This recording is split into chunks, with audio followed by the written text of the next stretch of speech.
Film ini berdasarkan kisah nyata. Beberapa orang meninggal secara aneh dan kasus ini tidak pernah diberitakan karena polisi dan para petinggi sangat malu mengingat kasus ini gagal untuk dipecahkan. Jadi mereka merahasiakannya. Kisah ini diceritakan oleh orang-orang yang sedikit tahu ceritanya. 2 tahun lalu ceritanya dimulai dari sebuah sekolah dasar. Ada seorang guru baru yang baru masuk ke sekolah itu, namanya Bu Guru Gandhi. Hari itu tidak seperti hari biasanya. Saat anak-anak kelas lain masuk ke semua, justru kelas Bu Gandhi tidak ada yang hadir, kecuali satu anak namanya Alex yang masuk. Cuma Alex dan sisanya tidak hadir.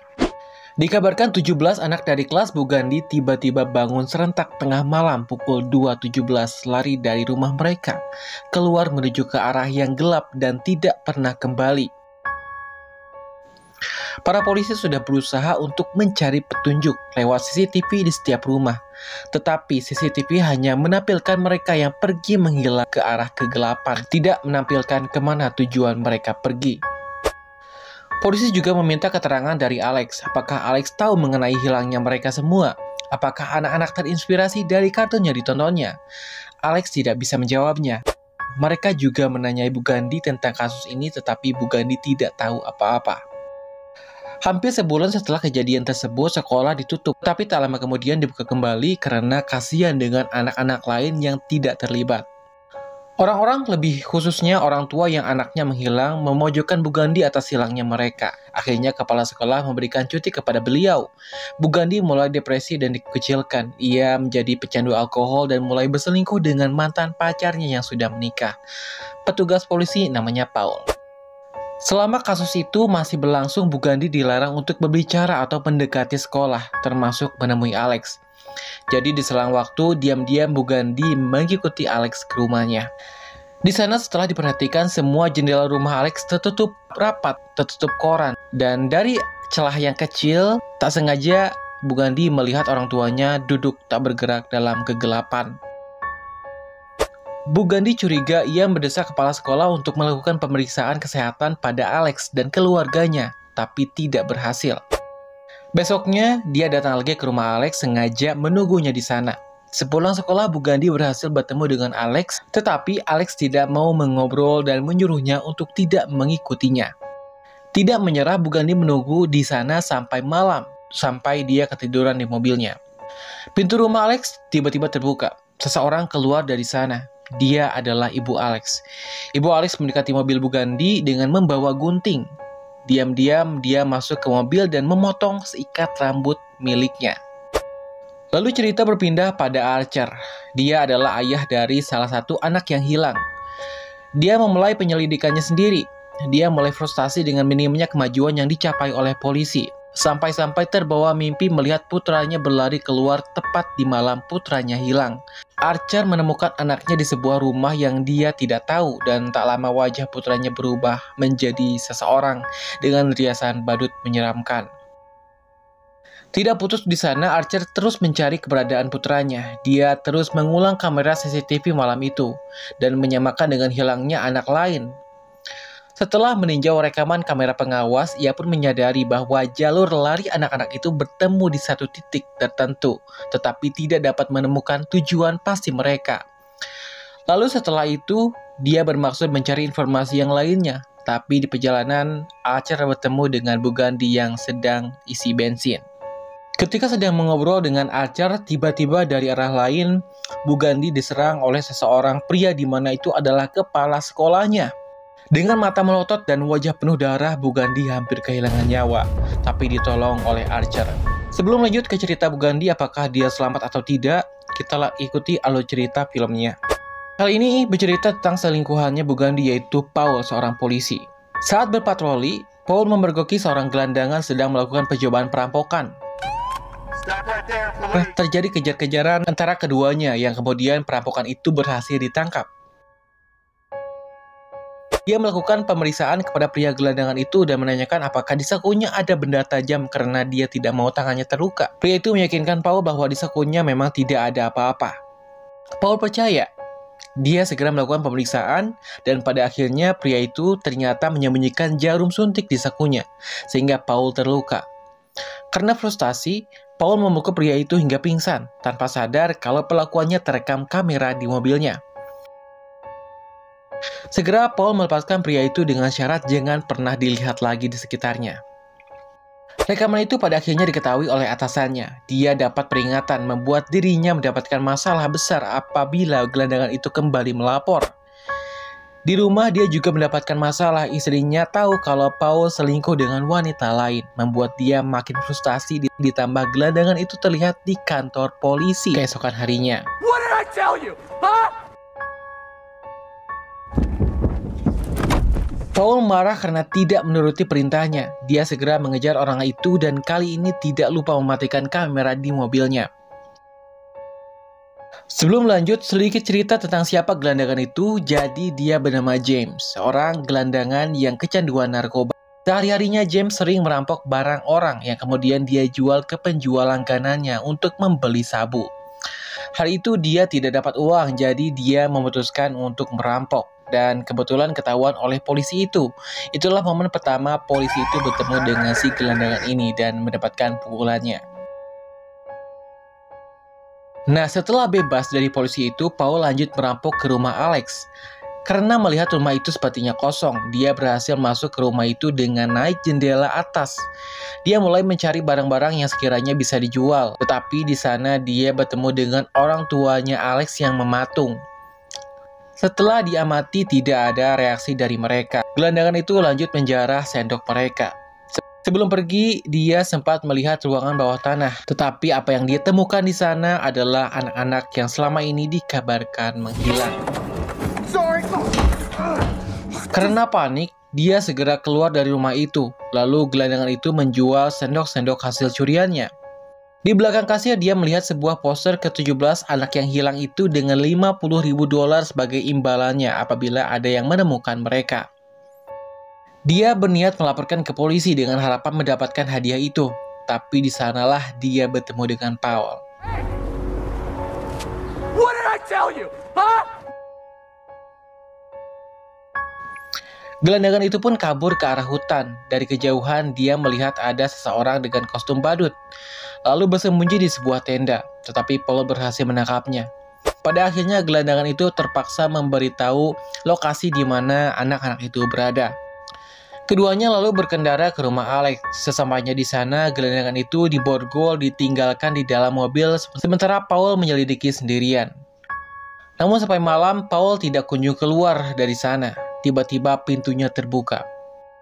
Polisi itu muncul dengan ekspresi marah dan langsung menyeret masuk ke rumah Alex. Lalu cerita berpindah kepada kepala sekolah sebelum dia jadi gila menyerang Bu Gandhi. Waktu itu kepala sekolah dikunjungi oleh seorang wanita yang memperkenalkan dirinya sebagai bibinya Alex, namanya Gladys, dan menjelaskan bahwa ia telah menjadi pengasuh keluarga setelah orang tua Alex jatuh sakit. Tetapi kepala sekolah bersikeras untuk bertemu dengan orang tua Alex untuk pemeriksaan kesehatan. Kemudian besok harinya setelah dari sekolah, Gladys mengunjungi kepala sekolah itu di rumahnya untuk membicarakan yang kemarin. Lalu temannya kepala sekolah itu menyuruhnya masuk. Gladys meminta minum di sebuah mangkuk, kemudian dia mengeluarkan sebuah ranting dari tasnya. Lalu dililitkannya sebuah pita milik kepala sekolah yang berhasil dia curi kemarin. Setelah itu Gladys melukai tangannya dan mengusapkan darah di tangannya kepada ranting itu. Dia pura-pura minta kain kepada teman kepala sekolah dan langsung memotong rambutnya. Kepala sekolah panik berniat ingin memanggil 911, tapi suara lonceng dibunyikan. Tiba-tiba kepala sekolah itu tidak bisa bergerak. Gladys melilitkan rambut milik teman kepala sekolah itu dan dia mematahkan rantingnya. Seketika kepala sekolah itu pun terkena sihir dan langsung menyerang temannya sendiri hingga dia tewas. Setelah temannya tewas, Gladys memasukkan ranting itu ke dalam air yang ada di mangkuk untuk membatalkan sihirnya. Dia menggantikan rambutnya dengan rambut milik Bu Gandhi yang ia dapatkan dari ibunya Alex kemarin. Ketika ranting itu dipatahkan, pertanda kalau sihirnya mulai beraksi. Kepala sekolah berlari lurus dengan tangan terbuka mengarah ke tempat Bu Gandhi berada. Menyerang Bu Gandhi di sebuah pom bensin. Beberapa kali Archer berhasil menolongnya. Bu Gandhi kabur dengan mobilnya. Tetapi kepala sekolah itu terus mengejarnya sampai ke jalan raya.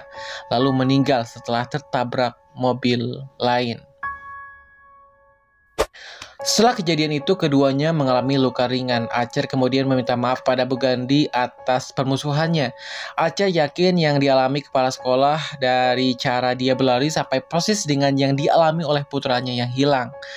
Lalu dia pun menceritakan temuannya kepada Bu Gandhi bahwa anak-anak yang hilang itu berlari ke satu titik yang sama, tapi tidak tahu di mana titik itu. Dari informasi itu, Ibu Gandhi menyadari bahwa semua anak yang hilang itu berlari menuju ke rumah Alex. Sebelum kejadian anak-anak hilang itu, Alex anak biasa yang sering dibully teman-temannya. Sepulang sekolah, dia selalu dijemput oleh ayahnya dan tidak pernah menceritakan kejadian di sekolah kalau dia sering dapat bulian. Orang tuanya juga baik-baik saja hingga suatu hari Gladys, bibinya Alex, datang ke rumahnya untuk tinggal karena sakit dan tidak ada yang mengurusnya. Besok paginya Alex diantarkan oleh ayahnya ke sekolah, tetapi Alex tidak melihat ayahnya menjemputnya saat dia pulang. Alex terpaksa jalan kaki, namun sesampainya di rumah dia sudah mendapati orang tuanya tidak seperti biasanya. Yang menjemputnya di rumah hanyalah bibinya Gladys. Alex menyiramkan air pada ayahnya, tetapi ayahnya tidak ada respon sama sekali. Segera bibi Gladys pun marah dan menyuruhnya untuk pergi ke kamarnya. Besoknya Alex melihat orang tuanya masih diam di meja makan. Tidak ada pergerakan ataupun posisi yang berubah. Bibi Gladys menyuruhnya untuk duduk dan jangan terlalu mengkhawatirkan orang tuanya. Dia melarang Alex untuk menceritakan kondisi orang tuanya dan keberadaan bibi Gladys di rumahnya pada siapapun. Bibi Gladys menunjukkan cara dia menyihir orang tuanya dengan ranting pada Alex, sama seperti yang pernah dilakukan pada orang-orang sebelumnya. Dia membuat orang tua Alex menyakiti dirinya sendiri. Alex mencoba menghentikannya tapi tidak bisa. Sihir itu hanya bisa batal ketika rantingnya dicelupkan ke dalam air. Bibi Gladys menunjukkan itu pada Alex supaya Alex bisa patuh dengan perintahnya. Alex tidak mau orang tuanya kenapa-napa, jadi dia tidak menceritakan apapun pada orang-orang. Setiap pulang sekolah, Alex selalu melihat orang tuanya di meja makan di posisi yang sama, tidak pernah berubah. Dia juga yang mengurus mereka, memberi mereka makan. Hingga suatu malam, Alex dipanggil bibi Gladys. Terpantau dia sedang terpuruk karena sakit. Alex sudah coba mengajurkan pergi ke rumah sakit, tetapi menurutnya rumah sakit tidak akan bisa menyembuhkan penyakitnya. Namun kata Gladys, Alex bisa menyembuhkannya. Nenek itu minta pada Alex supaya dibawakan barang-barang milik teman-teman sekelasnya. Gladys berjanji pada Alex kalau kondisinya sudah sembuh, maka dia akan langsung pulang. Karena Alex juga tidak mau melihat baby Gladys itu terus di rumahnya, dia pun menuruti kemauannya. Alex diam-diam mengambil label nama mereka ketika para murid itu sedang di jam olahraga. Setibanya di rumah, dia langsung mengumpulkan label nama itu di depan pintu kamar bibi Gladys. Karena penasaran mau diapakan dengan barang-barang temannya, Alex pun terbangun jam 2 malam mendapati bibi Gladys sedang ritual dengan memasukkan barang-barang milik temannya itu ke sebuah air yang kemudian diludahinya. Dan bibi Gladys menggunakan lonceng sebagai bagian dari ritualnya. Ketika lonceng itu dibunyikan secara tidak sadar, ke-17 anak-anak itu terbangun tengah malam, berlari ke arah kegelapan menuju ke rumah Alex. Jadi begitulah cara Gladys menculik anak-anak yang kini dikabarkan menghilang. Itu dilakukan supaya Gladys bisa menyerap energi kehidupan mereka. Anak-anak itu dikumpulkan di ruang bawah tanah agar tidak ketahuan, dan setelah kejadian itu, Alex berpura-pura tidak pernah tahu soal mereka. Gladys, Alex, dan ayahnya sempat dipanggil ke kepala sekolah untuk dimintai keterangan. Bahkan tim pencari sudah pernah menggeledah rumah mereka, tetapi semua itu sudah direncanakan. Sebelum digeledah, ke-17 anak-anak itu dipindahkan terlebih dahulu ke tempat yang aman sesuai perintah Gladys. Mereka akan menurut, dan pada akhirnya Alex dan bibi Gladys bisa lolos dari kecurigaan. Kini Alex lebih sibuk dari hari biasanya. Setiap pulang sekolah, Alex harus belanja untuk kebutuhan makan dirinya, orang tuanya, dan teman-temannya. Di hari itulah Alex menjumpai polisi di rumahnya dan gelandangan itu sudah terkena sihir Gladys. Segera bibi Gladys menyuruhnya untuk bersiap-siap karena besok mereka akan pindah. Dia memperingati Alex supaya jangan pernah melangkahi garam yang ada di depan kamarnya yang dijaga oleh orang tua Alex. Di saat itulah Bu Gandhi dan Acha sedang memantau rumah Alex. Bu Gandhi melihat Paul keluar dari rumah itu lalu masuk lagi. Karena merasa ada yang aneh, mereka pun berdua lalu menyusulnya ke dalam rumah. Sebelumnya, Gladys ternyata sudah memasang perangkap garam yang apabila dilangkahi maka orang terkena sihir akan menyerang dan mengejar targetnya sampai tewas. Archer diserang oleh gelandangan itu dan Bugandi diserang oleh Paul, si polisi. Beberapa kali pukulan mendarat di wajah si gelandangan, tapi orang itu tidak pernah mau menyerah sampai dia mendapatkan targetnya. Sama dengan polisi, Bugandi berusaha menghentikannya dengan melukainya, tapi itu tidak mempan. Gelandangan itu mendorong Archer sampai ke pintu ruang bawah tanah. Archer mulai menyadari kalau anak-anak yang hilang itu berada di sana. Orang-orang yang terkena sihir hanya bisa dihentikan ketika kepala mereka dihancurkan. Bugandi mengambil pistol dari saku polisi itu, berhasil menembak polisi itu karena tidak ada pilihan lain. Dia langsung menolong Archer dari gelandangan itu, menembaknya hingga tewas. Tetapi di atas, Alex tiba-tiba nekat ingin melangkahi garam itu karena ingin mengecek kondisi orang tuanya. Tetapi saat Alex melewati sedikit garam itu, kedua orang tuanya langsung mengejarnya untuk menghabisi nyawanya. Alex bersembunyi di kamar bibi Gladys dan menemukan cara untuk menghentikan mereka. Orang tua Alex terus bertingkah brutal ingin menghabisi nyawanya. Alex mengambil sebuah ranting yang digunakan bibi Gladys untuk menyihir anak-anak itu. Dia menggunakan darahnya sendiri dan menempelkannya di ranting itu. Di waktu yang sama, Archer mencari anaknya di ruangan bawah tanah. Tetapi dia bertemu dengan Gladys yang sedang menyerap energi kehidupan anak-anak itu dan menyihirnya. Lalu kemudian mengirim Archer untuk menyerang Bugandi. Sementara itu, Alex meniru mantra Gladys menyihir dia balik menggunakan sehelai rambut dari wignya. Melakukan hal yang sama padanya.